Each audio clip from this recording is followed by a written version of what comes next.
Sabe aquele sentimento, aquela sensação incômoda de que a qualquer momento alguém vai descobrir que a gente é uma fraude?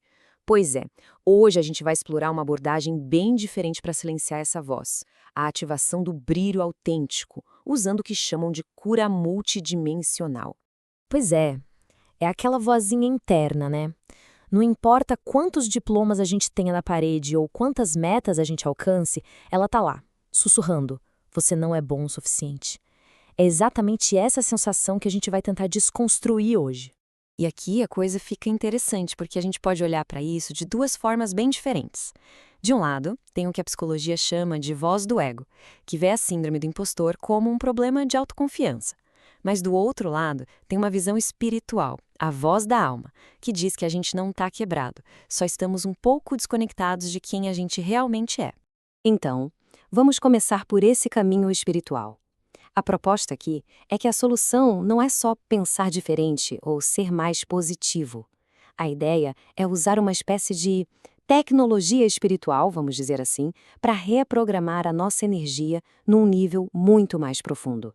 A peça-chave dessa abordagem é o tal do portal multidimensional. Tente pensar nisso não como um objeto, mas como se fosse uma consciência inteligente, sabe? As fontes dizem que essa tecnologia foi recebida por canalização, que seria um tipo de comunicação com outras dimensões. E o objetivo dela é funcionar como uma ferramenta que acessa e limpa nossos campos de energia.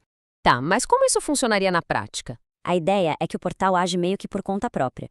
Ele acessaria o que chamam de corpos sutis para ir direto na raiz dos problemas, fazer uma limpeza de crenças antigas, de traumas, cortar umas amarras energéticas que prendem a gente e, no final, nos reconectar com a nossa verdadeira essência.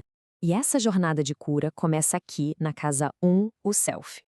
Segundo essa visão, a raiz de tudo é a ferida da desvalorização, sabe? Aquela imagem toda distorcida que a gente vê no espelho. Então, o primeiro passo do portal seria justamente quebrar esse espelho e restaurar a nossa autoconfiança, nos fazendo lembrar do nosso valor original. Depois de trabalhar a autoimagem lá na casa 1, o processo segue para a casa 10, o engano. Aqui o foco é outro. É demolir a estrutura que sustenta o sentimento de fraude.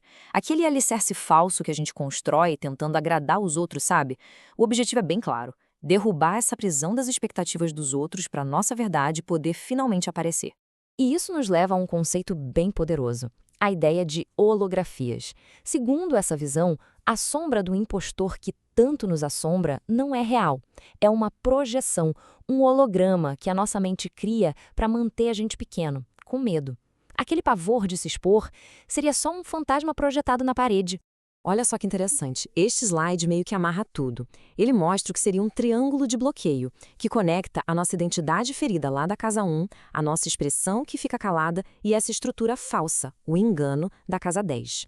A promessa do portal é atuar direto nessa conexão, bem na raiz do problema, sem que a gente precise ficar quebrando a cabeça para entender tudo racionalmente. Ok, vimos a perspectiva espiritual. Mas e a ciência? O que ela diria sobre portais, corpos sutis e holografias? Bom, agora vamos virar a chave, colocar o chapéu do ceticismo e analisar como a psicologia baseada em evidências enxerga tudo isso. Para começar essa análise, essa citação do psicólogo Tiago Tatton dá o tom da crítica, né? Ele aponta para o crescimento gigantesco de terapias alternativas, muitas vezes colocando elas em contraste com as práticas que são, de fato, baseadas em evidências científicas. Então, quais são os argumentos do lado cético? Bom, primeiro e mais importante, cadê os testes clínicos? Não existem estudos controlados que comprovem esses efeitos.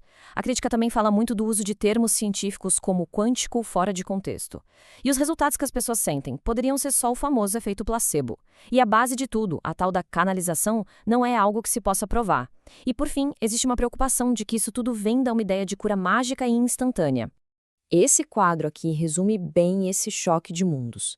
De um lado, a gente tem conceitos como cura vibracional, seres de luz, canalização, tudo baseado na experiência subjetiva de cada um. Do outro, a ciência busca evidência empírica, validada pelo método científico, com revisão de outros cientistas, e encara o efeito placebo como uma variável que precisa ser controlada, e não como a cura em si. E isso tudo nos deixa numa encruzilhada, né? De um lado, a ciência. Do outro, a experiência. A questão aqui, talvez, não seja descobrir quem está certo, mas sim entender por que esses dois caminhos existem para tentar resolver o mesmo problema. É o caminho do laboratório contra o caminho da jornada interior. Um lado que é a validação em dados, em coisas que todo mundo possa ver e testar. O outro encontra a sua verdade na transformação pessoal. Uma experiência que só pode ser vivida, não medida num gráfico. E a abordagem espiritual faz um convite bem direto. Reivindique sua identidade cósmica.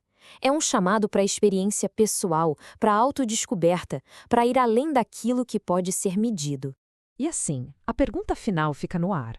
Onde está a cura, afinal? Na certeza da ciência ou no mistério da experiência pessoal? Provavelmente não existe uma resposta única para todo mundo. E é exatamente essa exploração que a gente vai fazer no evento Ativação do Brilho Autêntico, o fim da Síndrome do Impostor. Muito obrigada por refletir com a gente hoje.